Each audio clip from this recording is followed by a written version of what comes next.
La Tierra se formó aproximadamente hace 4.500 millones de años y se cree que la vida comenzó entre unos 3.500 a 3.900 millones de años atrás, dato que podemos saber debido a los estrematolitos fósiles que se han hallado. Sin embargo, no es posible determinar con exactitud en qué momento se originó la vida. Pudo haber sido mucho antes. Increíblemente, con todos los avances científicos que ha habido, los científicos siguen preguntándose el cómo del surgimiento de la vida, pues no hay certeza alguna sobre una respuesta a esta interrogante. Así que, como puedes inferir, en este video estaremos hablando sobre algunas de las hipótesis que se han considerado para dar respuesta a esto.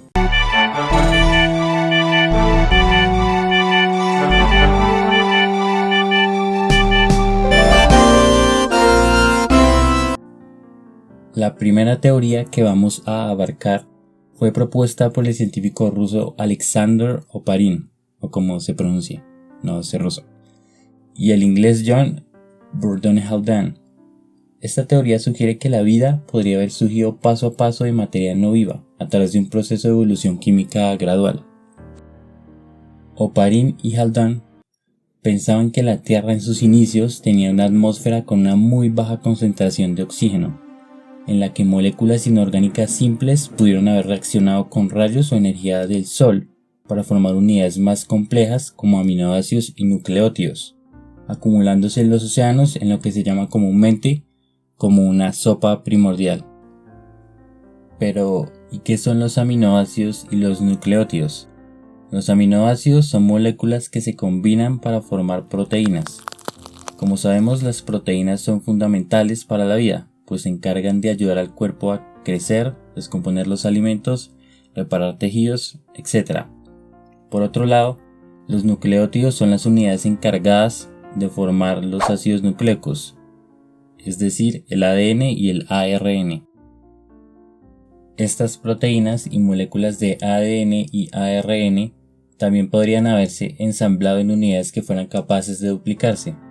Haldane sugirió que estas macromoléculas habrían quedado en membranas para formar estructuras similares a las células.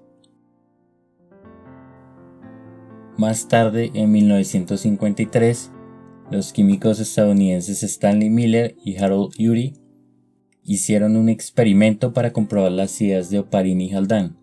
Para ello construyeron un sistema cerrado que incluía un recipiente con agua caliente y una mezcla de gases que supuestamente abundaban en la atmósfera terrestre en sus inicios, entre ellos agua, amoníaco, hidrógeno y metano. Para simular los relámpagos que posiblemente proporcionaron energía para las reacciones químicas en la atmósfera de la Tierra primitiva, Miller y Urey hicieron pasar chispas eléctricas a través de su sistema experimental. Efectivamente, como planteaban Miller y Urey, después de una semana de funcionamiento del experimento, se habían formado varios tipos de aminoácidos, carbohidratos, lípidos y otras moléculas orgánicas, a excepción de moléculas más grandes como las del ADN y las proteínas. El gran problema que se le pone a esta hipótesis es que, según los expertos, la atmósfera de la Tierra al principio pudo ser diferente a la del experimento, es decir, con bajos niveles de amoníaco, metano e hidrógeno. Sin embargo, varios experimentos posteriores prueban que pueden formarse unidades orgánicas de manera abiótica, esto es, a partir de lo no vivo, en condiciones muy variadas. Los cristales minerales en la arcilla podrían haber organizado moléculas orgánicas, pero ¿cómo? Minerales como la arcilla pudieron haber servido al actuar como catalizadores para ensamblar monómeros como aminoácidos y nucleótidos en polímeros como proteínas y ARN. Si no saben qué son monómeros, polímeros y catalizadores, se los explico rápidamente.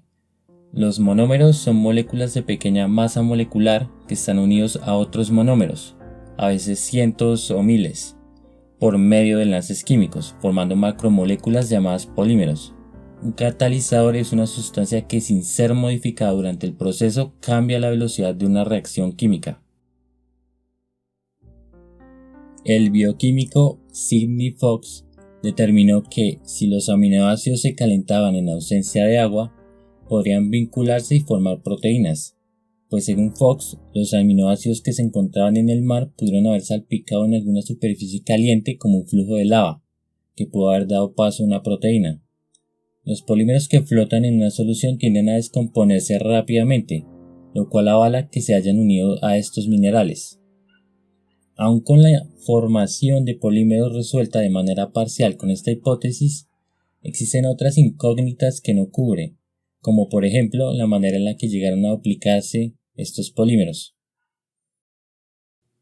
Existe la posibilidad de que las primeras formas de vida fueran ácidos nucleicos, que se duplicaron a sí mismos como el ARN o el ADN.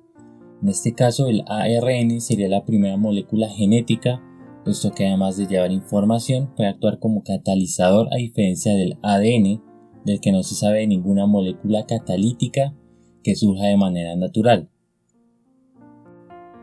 Todo lo anterior da entrada a lo que se conoce como la hipótesis del mundo del ARN, en la que las ribosimas, es decir, los catalizadores de ARN, podrían causar una reacción química por sí mismos para autoduplicarse, pasando el material genético de generación en generación y evolucionando posteriormente.